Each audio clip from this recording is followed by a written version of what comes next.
Practice set 2.6, question number 5. Suyash scored 10 marks more in second test than that in first test. So यहाँ पे first statement समझो. Suyash scored 10 marks more. 10 marks more मतलब +10. ठीक है.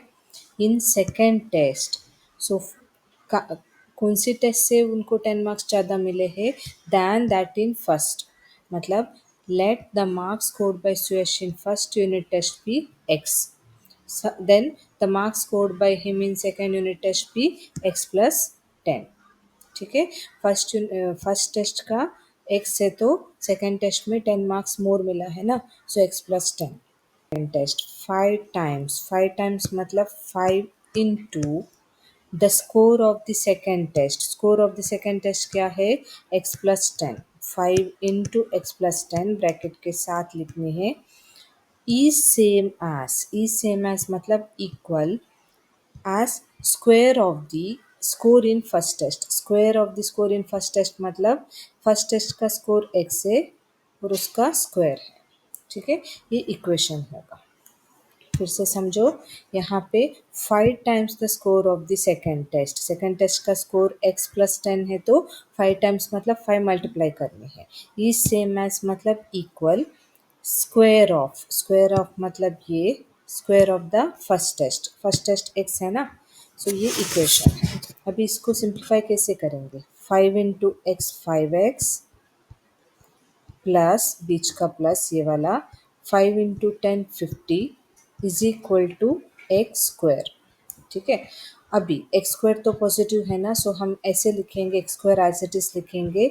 ये दोनों को इस तरफ लेंगे तब क्या होगा? -5x -50 is equal to 0. सो बाद में ये लेफ्ट साइड में सब कुछ लिख के राइट साइड में 0 लिखो. मतलब इसको इंटरचेंज किया, साइन चेंज नहीं होगा. ठीक है. अभी इसको फैक्टराइज करनी है. सो प्रोडक्ट क्या है? -50. प्रोडक्ट -50 है तो माइनस कब आएगा? एक प्लस एक माइनस रहेगा तो प्रोडक्ट नेगेटिव आता है. ठीक है. और सम क्या है? -5. अभी आप सोचो, एक पॉजिटिव एक नेगेटिव है तो नंबर्स को सब्ट्रैक्ट करना रहेगा ना. सो नंबर्स ऐसे ढूंढनी है. दो नंबर्स को मल्टीप्लाई करने से 50, दो नंबर्स को माइनस करने से 5.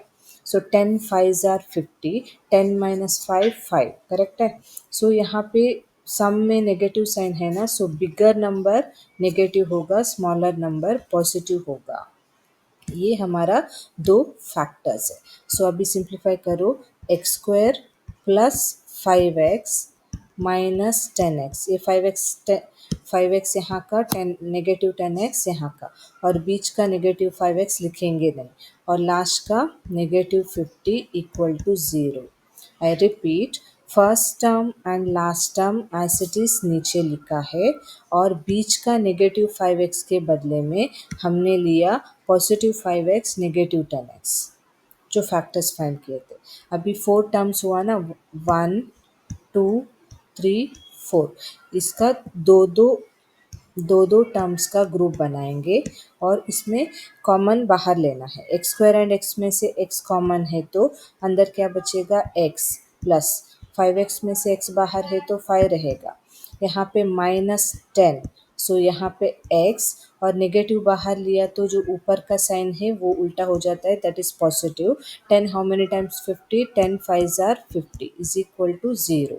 अभी यहाँ पे कॉमन क्या है? x plus 5. So x plus 5 को एक ही बार लिखो कॉमन, और next x minus 10. So x minus 10 equal to 0. अब इसको सेपरेटली लिखेंगे. x plus 5 is equal to 0 and x minus 10 is equal to 0. So x is equal to +5 को इस तरफ लेते वक्त -5 होगा. x इज इक्वल टू -10 को इस तरफ लेते वक्त +10 होगा. ठीक है. अभी यहाँ पे देखो, यहाँ पे स्कोर फाइंड करना है ना. मार्क्स हमेशा पॉजिटिव में रहता है ना. -5 -10 देते हैं क्या टीचर्स? नहीं ना. So x equal to 10 proper value है. सो अभी यहाँ पे देखो, अकॉर्डिंग टू द कंडीशन, ये पूरा मैंने ऑलरेडी एक्सप्लेन किया, और यहाँ पे ये स्टेटमेंट आपको लिखनी है, x is not equal to -5 as marks scored in unit test can not be negative, therefore x is equal to 10। So marks scored by Suyash in first test is 10। आपको क्या फाइंड करने के लिए बताया है इधर, he score in first test, only first test का marks x consider किया ना, सो x का वैल्यू लिखा तो हो गया। सेकेंड टेस्ट का भी फाइंड करना बोला तो x+5 करना पड़ेगा आपको, क्योंकि 10 करना पड़ेगा, क्योंकि 10 मोर है ना, बट वो पूछा नहीं है, छोड़ दो, ये कंक्लूजन लिखने हैं, ठीक है। अभी सिक्स्थ का क्वेश्चन में जाओ। इस सिक्स्थ क्वेश्चन में Mr. Kasam runs a small business of making earthen pots. He makes certain number of pots on daily basis. Production of cost of each pot is rupees 40 more than 10 times total number of pots he makes in one day. If production cost all pots per day is rupees 600, find production cost of one pot and number of pots he makes per day. आप ये question अच्छे से समझना है।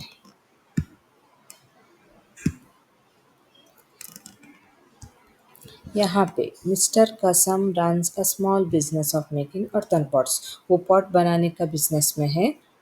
वो क्या करता है, he make certain number of pots on daily basis. Daily, अब एग्जांपल बताती हूँ, कसम आज 50 पॉट्स बनाता है तो कल भी 50 बनाता है, परसों भी, मतलब everyday fix number of pots बनाता है, ठीक है। सो और यहाँ पे नेक्स्ट क्या दिया है, production cost of each pot is rupees 40 more than 10 times total number of pots. अभी कितना पॉट्स बनाता है, उससे 10 टाइम्स प्लस 40 कॉस्ट होता है। मतलब ये आपको बाद में समझाती हूँ, जो प्रॉपर तरीके में मेक्स इन one day. So one day, अभी मेरा एग्जाम्पल में क्या था, वन डे में मतलब एवरी डे वो फिक्स नंबर ऑफ पॉट्स बनाता है ना, आज 50, कल 50, परसों 50 डेली। बट यहाँ पे कसम कितना बनाता है हमें मालूम नहीं है, सो नंबर ऑफ पॉट्स ही मेक्स डेली बी एक्स, ठीक है। नंबर ऑफ पॉट्स कितना है, एक्स पॉट्स हर दिन बनता है, ठीक है। और यहाँ पे production cost of each pot, हर एक पॉट का कॉस्ट कितना है, cost of one pot is equal to is equal to cost of each pot is equal to 40 more मतलब प्लस 40 than 10 times, 10 times मतलब 10 multiply total number of pots, total number of pots कितना था, 10x था। अभी फिर से बताती हूँ, डेली वो कितने पॉट्स बनाता है, x नंबर ऑफ पॉट्स बनाता है, ठीक है। और production cost, cost of one pot, एक पॉट का कॉस्ट कितना है, 40 मोर मतलब प्लस 40 दैन 10 टाइम्स। दैन के बाद का स्टेटमेंट इक्वेशन में पहले लिखनी है, दैन से पहले का स्टेटमेंट बाद में लिखनी है, इसलिए मैंने 40 बाद में लिखा, ठीक है।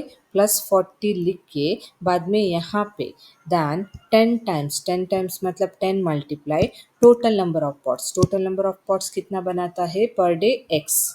सो एक पॉट का कॉस्ट कितना हुआ, 10x प्लस 40, 10x प्लस 40 हुआ, ठीक है। अभी नेक्स्ट का देखो, यहाँ पे if production cost of all pots per day is 600, मतलब एक दिन में कितना पॉट्स बनाता है x, और एक पॉट का कॉस्ट कितना है, 10x प्लस 40, इनको हमें मल्टीप्लाई करना है, करेक्ट है। आपको समझने के लिए एक एग्जांपल बताती हूँ, नंबर एक पेंसिल का कॉस्ट 5 रुपीज़ है, तो 10 पेंसिल्स का कॉस्ट कितना होता है, इंटू 10 करना पड़ेगा ना, दैट इज इक्वल टू 50। वैसे ही नंबर ऑफ एक पॉट का कॉस्ट इतना है, और कितने पॉट्स बनता है, एक्स नंबर ऑफ पॉट्स बनता है, सो टोटल कॉस्ट कितना हुआ, इनको मल्टीप्लाई करने से मिलेगा, करेक्ट है। सो टोटल कॉस्ट यहाँ पे दिया है इक्वल टू 600। सो अभी देखो, 10x into x 10x² plus x into 40 40x equal to 600। अभी 600 को इस तरफ ले लो, 10x² plus 40x minus 600 is equal to 0। अभी ये जो तीन टर्म्स है, तीन टर्म्स 10 से डिवाइड हो सकता है ना, एक ही टेबल। सो यहाँ पे 10 10 कैंसिल हुआ तो x² होगा, प्लस यहाँ पे 0 0 कैंसिल है तो 4x होगा, माइनस यहाँ पे 0 कैंसिल हुआ तो 60 होगा, इक्वल टू 0। ठीक है, अब इसको फैक्टराइज कैसे करेंगे? इसको फैक्टराइज करेंगे, यहाँ पे प्रोडक्ट क्या है, -60। प्रोडक्ट मतलब प्रोडक्ट में नेगेटिव आता है तो एक प्लस एक माइनस होना चाहिए और नंबर्स को सब्ट्रैक्ट करना चाहिए, करेक्ट है। 60 और यहाँ पे सम क्या है, +4।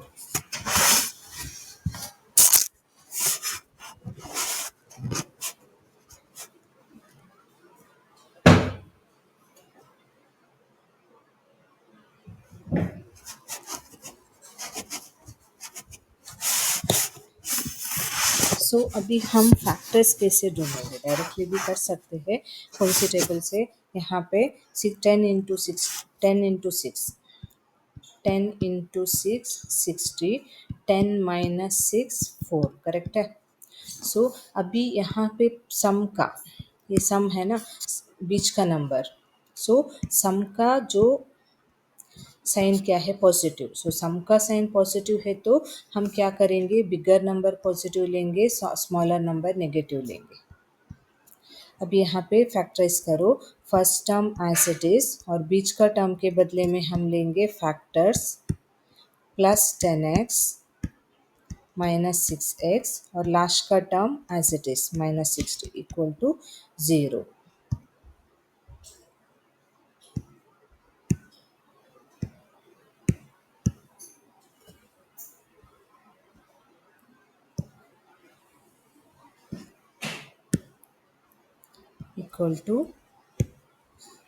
Equal to 0।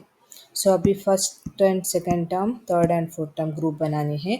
इसमें यहाँ पे x कॉमन ले सकते हैं, x प्लस 10 -6 बाहर लिया तो x एज इट इज, ये नेगेटिव पॉजिटिव होगा क्योंकि बाहर नेगेटिव है। 6 10s आर 60 इक्वल टू 0। अभी आपको कॉमन मिला ना, x प्लस 10, x प्लस 10 को वैसे लिख के यहाँ पे x माइनस 6 इक्वल टू 0। और यहाँ पे therefore x plus 10 is equal to 0 और x minus 6 equal to 0। So x is equal to positive 10 इस तरफ जाते वक्त -10, x इज इक्वल टू -6 उस तरफ जाते वक्त +6।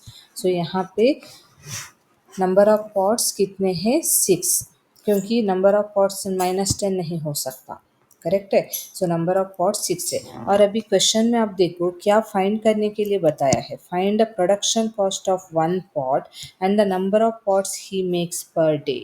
सो x क्या है, नंबर ऑफ पॉट्स, वो क्या है 6, और प्रोडक्शन कॉस्ट कितनी है, 10x प्लस 40। सो हम क्या करना है, 10x मतलब 6 नंबर ऑफ पॉट्स प्लस 40, ये ईच पॉट का कॉस्ट है। So 10 into 6 60 plus 40, so which is equal to 100। एक पॉट का कॉस्ट कितना है, 100 रुपीज़। ठीक है, ये सब रफली मैंने आपको एक्सप्लेन किया। आप नीटली स्टेप बाय स्टेप कैसे लिखेंगे देखो, यहाँ पे let the number of pots made by mister Kasam in each day be x, the cost price of each pot is 10x plus 40 rupees mention करो, total cost price of all pots made by him in one day is ₹600। और बाद में according to the given condition, ये मैंने पूरा explain किया है। और यहाँ पे कंक्लूजन लिखनी है, मिस्टर कसम is making 6 pots every day and cost per each pot is 100।